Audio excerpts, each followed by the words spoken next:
Question 3. What have you learned from audience research? Dennis McQuail, 1972, describes an audience as a temporary collective.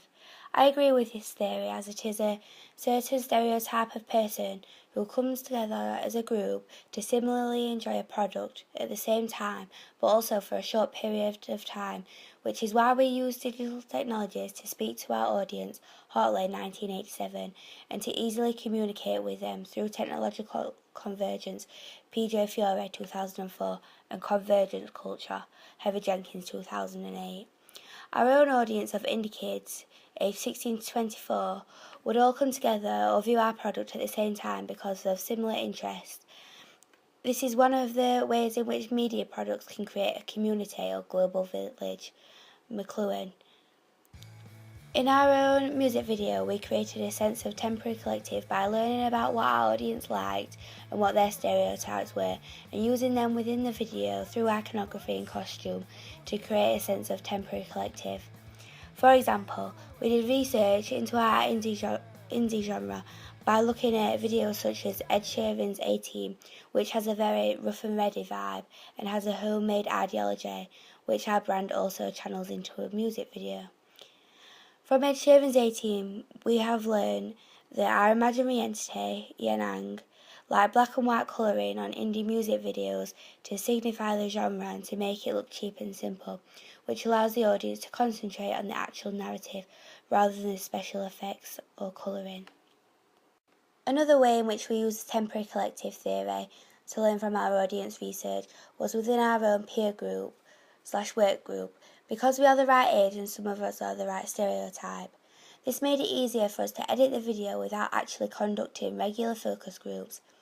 This is supported by Vivian Clark's theory on it being difficult to carry out regular audience research. I agree with Vivian's research because the product is constantly changing throughout the production and post-production stages.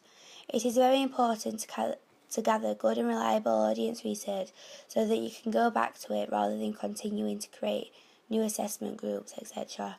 regularly because of deadlines and because cultures and stereotypes are constantly changing. So to get the right group of people on different bases would be difficult to organise and construct. Luckily, we had people close to us who we could ask for feedback on our product, which we conducted via our own primary research through the web app SurveyMonkey to gather mainly qualitative data so we could fully understand the reasoning behind the audience's responses to our ideas.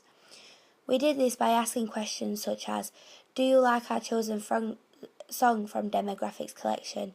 To which we received positive responses such as, yes, the title even matches the narrative. We also asked the band's opinion of all the changes we made. We mainly received positive feedback from the band, such as, looks good guys, which gives us positive reinforcement and reassures us that our work is suitable standard, because although audience is very important from a fan's perspective, it is even more important from the perspective of a client because they are the ones that benefit from the branding overall. What we learned from band feedback is how a brand can affect a band. For example, the band members didn't want any images of the gig tickets on the poster we made for one of their shows because it would be easy for someone to cut the image out and disguise it as a real ticket. This shows how products can have a direct effect on marketing and distribution of a product and a brand name.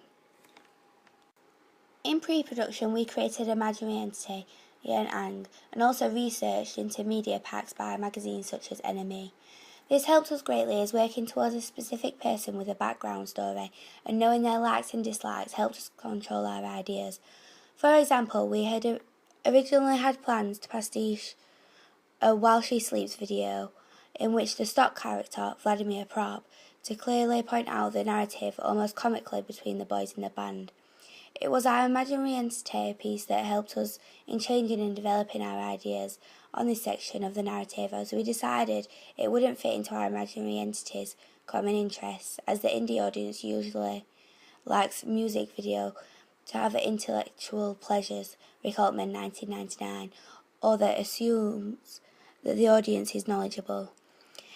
It also helped our group in the post-production stages of our work, as we used Adobe Premiere, CS 5.5, and more specifically the Razor tool to create a jump cut effect from the narrative to the performance, which is code and convention of indie music videos because the cuts match the beat of the music. For example, we used jump cutting in the chorus scene to jump cut between shots of the band members and the narrative to show how they link together and also fit with the beat of the music, which is a code and convention of music videos. Andrew Goodwin, 1992. Using codes and conventions in this way, we learn about the codes and conventions that our audience likes and how we could put that into our own product while keeping the same homemade ideologies of the band's branding. Thornstein Veblen states that the introduction of a new technology in society can significantly change that society.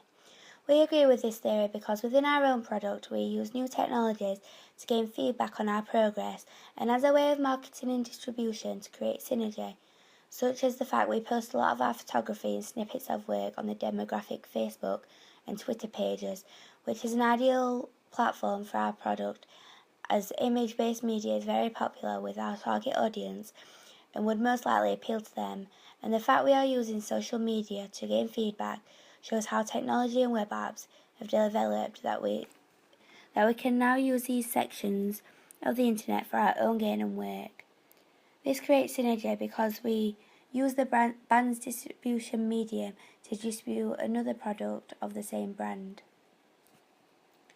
Another point to make about this particular section is that using these social media connected to the fan base was especially important for our group because the audience are arguably the most important group because they are main consumers of demographics products and are the people buying into the brand. This means that gaining their feedback, whether positive or negative, was an essential part of our research into what our audience needs from us as producers to produce for them. We have had to use synergy between products to appeal to our target audience. This is because we through distribution have learned that we need to be consistent to gain recognition from a particular branding. I have done this on my ancillaries by always making use of strong black and white levels on Adobe Photoshop as a theme for making my ancillaries, making the branding instantly recognisable as mine to my peers. We have also learned that the ideology to Tim O'Sullivan of sex, drugs and rock and roll particularly appealed to our target audience. We have learnt this through discussion between our group members about what is happening, gaining more diverse opinion as within our group we are not all the same subculture. For example, showing my friends the rush of the music video and criticising it myself made them more honest about what they would like to see in it. For example, less chorus and more narrative, because you do not see the band members enough within the narrative, and that can be kind of confusing. We took this kind of criticism on board and changed these things simply due to audience feedback. Overall, audience research has taught us that as a group we need to appeal to a certain type of imaginary entity, Yanang 1991, in order for our brand to work and sell. We have done this through a varied amount of research methods, but being reflective, we probably did not do it enough in terms of focus groups and unbiased research.